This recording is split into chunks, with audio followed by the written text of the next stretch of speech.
గుమగుమలాడే గుబాలింపుతో hotel style రసం రుచి ఇంట్లోనే కావాలంటే ఈ రసం పొడి తయారు చేసుకోండి ఇలా. లేట్ చేయకుండా ప్రాసెస్లోకి వెళ్ళిపోదాం. స్టవ్ పై ప్యాన్ పెట్టి 1 కప్పు కందిపప్పు తీసుకొని దోరగా కలర్ మారే వరకు వేపాలి. లో ఫ్లేమ్లోనే కందిపప్పు మాడిపోకుండా వేపాక తీసి పక్కన ఉంచుకోవాలి. ఇప్పుడు అదే కప్పుతో అరకప్పు జీలకర్ర తీసుకొని జీలకర్ర సువాసన వచ్చే వరకు లో ఫ్లేమ్లో ఉంచి వేయించాలి. జీలకర్ర వేపి పక్కనుంచిన తర్వాత 1/2 కప్పు మిరియాలు తీసుకొని లో ఫ్లేమ్లో నిదానంగా వేపాలి. ఎక్కువ ఘాటుగా రసం కావాలనుకుంటే అరకప్పు మిరియాలు తీసుకొని వేయించుకోండి.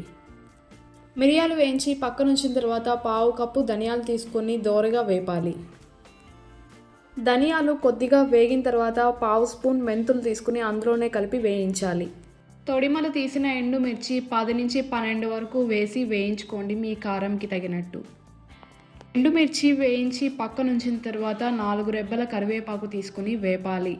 కరివేపాకు తడిదనం లేకుండా బాగా డ్రై అయిపోవాలి వేపిన తర్వాత. వేయించిన దినుసులు వేడి చల్లారే వరకు పక్కనుంచాలి.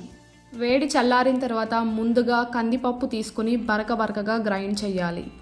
కందిపప్పు బరకగా గ్రైండ్ చేసిన తర్వాత ధనియాలు జీలకర్ర వేసి గ్రైండ్ చేసుకోవాలి. ఈ మసాలా దినుసులన్నీ ఒకే కప్పుతో కొలత తీసుకోవాలి. దోరగా వేయించిన మిరియాలు ఎండుమిర్చి కరివేపాకు కొద్దిగా ఇంగువ వేసి బరకగా గ్రైండ్ చేసుకోవాలి. కావాలనుకుంటే 1/2 కప్పు పచ్చిశనగపప్పు ఇంకా ఉలవలు కూడా వేసి వేయించుకొని గ్రైండ్ చేసుకోవచ్చు. అన్నీ కలిపి బరకగా గ్రైండ్ చేసుకున్న తర్వాత తేమ తగలకుండా ఎయిర్ టైట్ కంటైనర్లో వేసి స్టోర్ చేసుకుంటే దాదాపు 2 నుంచి 3 నెలల పాటు ఉంటుంది. చూసారు కదా, అద్భుతమైన రుచితో రసం చేసుకోవడానికి రసం పొడి ఎలా తయారు చేసుకోవాలో. ఈ వీడియో మీకు నచ్చితే please like, share and subscribe to Srivi foods.